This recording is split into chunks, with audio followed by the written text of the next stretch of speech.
A political earthquake just struck America. Donald Trump, the man who built his empire on Second Amendment absolutism, just said something that has gun rights activists, Democrats, Republicans, and everyday Americans asking the same question. Did he really just say that? The whole situation, I love everybody, I love all of our people, I love his family, and it's a very sad situation. What you're about to discover will shock you. This isn't just about Minnesota anymore.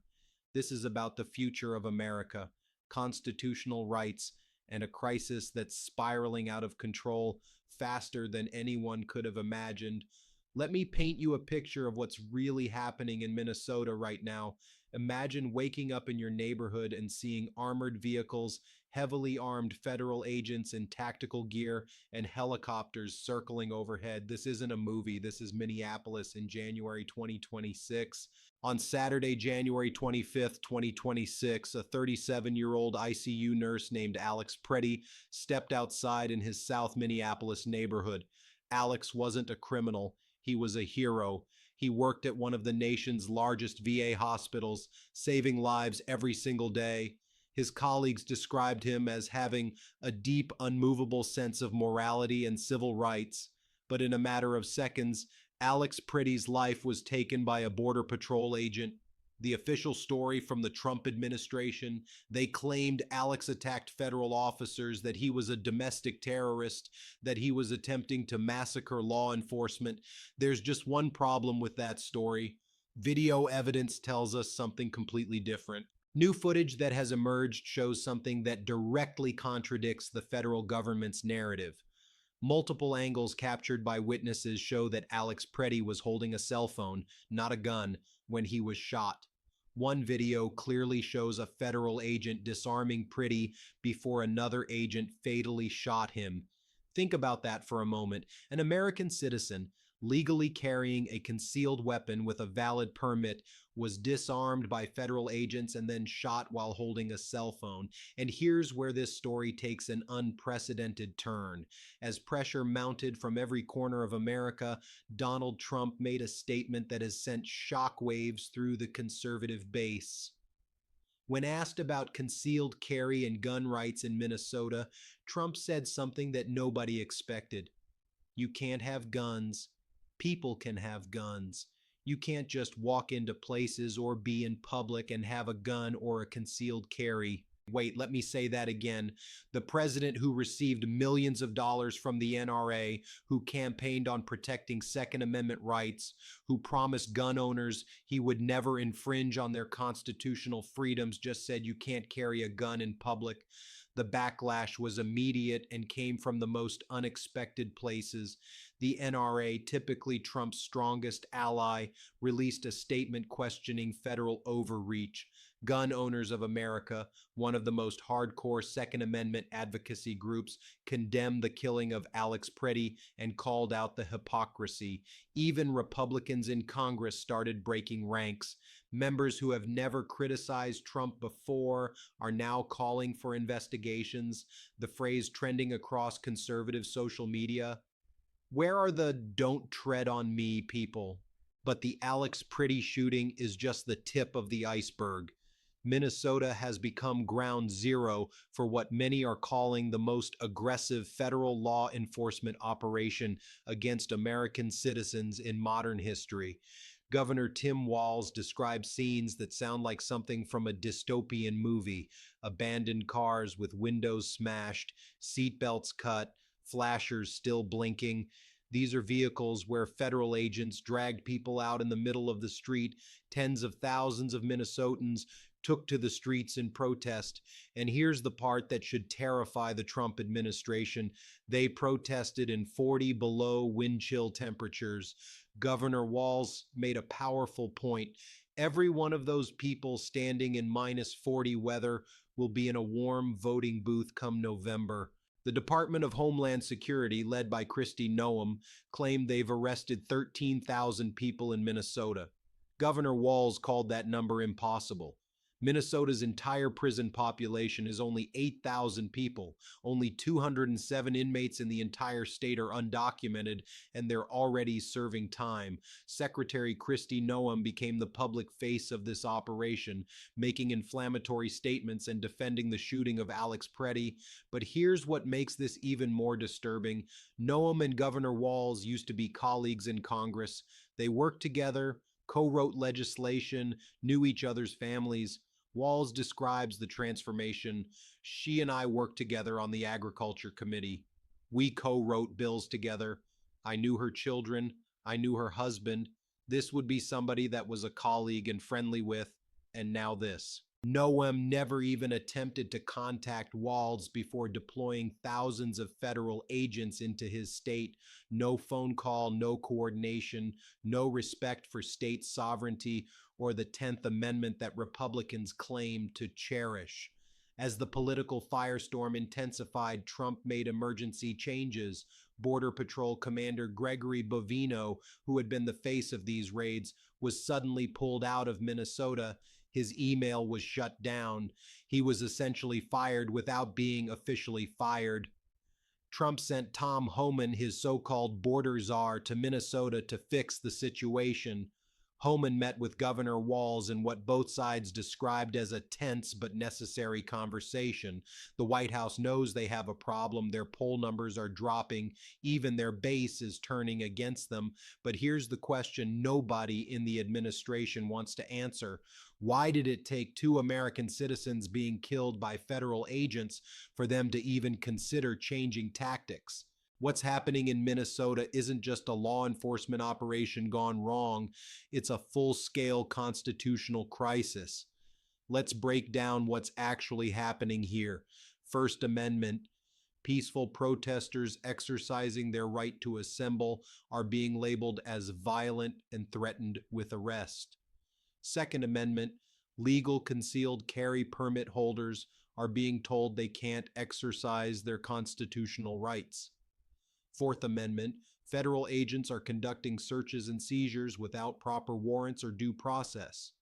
10th Amendment, the federal government is completely ignoring state sovereignty and the rights of states to govern themselves. Governor Walz made a powerful historical comparison. When the federal government went into southern states during the civil rights movement, it was because the states weren't honoring people's rights. We're honoring the rights here, and the federal government's trying to take them away. Let's talk about who Alex Pretti really was, because the Trump administration tried to destroy his reputation in death. Alex was an ICU nurse at the Minneapolis VA hospital. His colleagues, some of the toughest healthcare professionals you'll ever meet, described him as someone with an unmovable sense of morality. They said the moment they saw that woman being pushed by federal agents in the video, they knew Alex would step in. It was just who he was. That decision to protect another person cost him his life. Alex stepped between a woman and federal agents to protect her, and for that act of courage, he was shot and killed. J.D. Vance, Stephen Miller, and Kristi Noem labeled him a domestic terrorist. They said he was trying to massacre law enforcement. These weren't just lies. These were calculated character assassinations of an American hero whose body wasn't even cold yet. Alex Pretti wasn't the first. A woman named Renee Good was killed in another ICE shooting in Minnesota just days before. More than a dozen people have died in ICE custody during this operation. There are reports of children being ripped from their parents' arms. Federal agents used a 5-year-old child in a bunny hat and backpack as bait in one operation. These aren't the actions of professional law enforcement. These are the tactics of an occupying force. Witnesses describe being detained immediately after the shooting, arrested without probable cause, and intimidated into silence. Court affidavits reveal a systematic pattern of constitutional violations. Governor Walz believes Trump made these changes not because of moral outrage, but because of dropping poll numbers. I wish it was because of the moral outrage of the murder of Alex and Renee, Walz said, but my guess is it probably has more to do with dropping poll numbers. The Trump administration targeted Minnesota for a specific reason. Trump lost Minnesota 3 times. He's never accepted that defeat. They sent Pam Bondi to try to extort voting files from the state. They froze federal funding that Minnesota taxpayers had already paid. This isn't about immigration enforcement. It's about political retribution. Minnesota is a donor state paying more in federal taxes than it receives back. The idea that their own tax dollars are being used to fund an operation against them is, as Governor Walz put it, simply outrageous. Republicans who built careers on constitutional principles are suddenly silent. Where are the 10th Amendment defenders? Where are the Second Amendment absolutists? Where are the freedom-loving conservatives who said they'd never let tyranny take root in America? The answer, they're either silent or actively defending the indefensible. Garrison Keillor, the famous Minnesota storyteller, once said about political hypocrisy, "They've made peace with their hypocrisy long ago." Governor Walz quoted that line, noting that while it's maddening, it's also predictable. But something is changing. The NRA is speaking up. Second Amendment groups are breaking ranks. Even some Republicans in Congress are calling for investigations. The coalition of opposition isn't just Democrats anymore. This story has captured international attention. News outlets around the world are covering what they're calling America's constitutional crisis. The images of federal agents in American cities are being compared to authoritarian regimes. The world is watching America turn its massive law enforcement apparatus against its own citizens.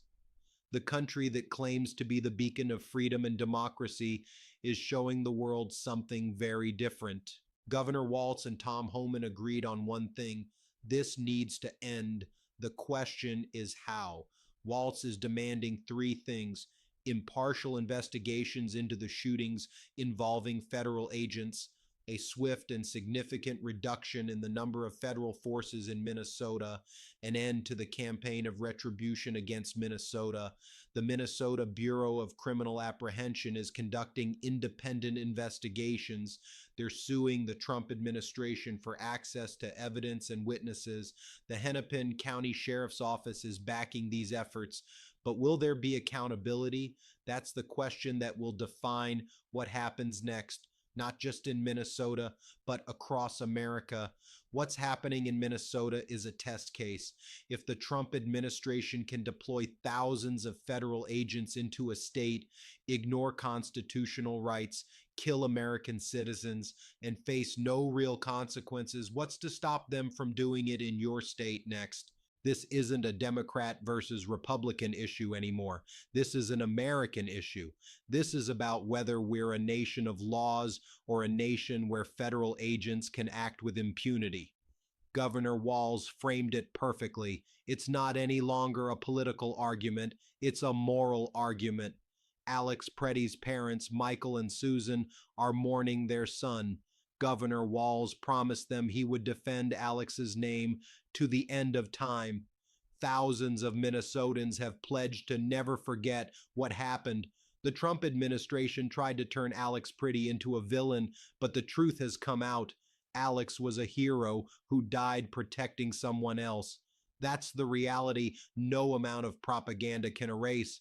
This story isn't over, not by a long shot. What happens in the next few weeks will determine whether America remains a constitutional republic or whether we slide further into authoritarianism. The people of Minnesota stood in minus 40-degree weather to defend their rights and their neighbors. The question for the rest of America is, will you stand with them when it comes to your state? Because make no mistake, if they can do this in Minnesota, they can do it anywhere. The eyes of history are upon us. What we do next matters. This is the story the mainstream media isn't telling you completely. This is the story that will define 2026. Share this video. Let people know what's really happening. Subscribe for more truth that the establishment doesn't want you to see. The truth will will always find a way, and the truth is, America is at a crossroads. Which path will we choose?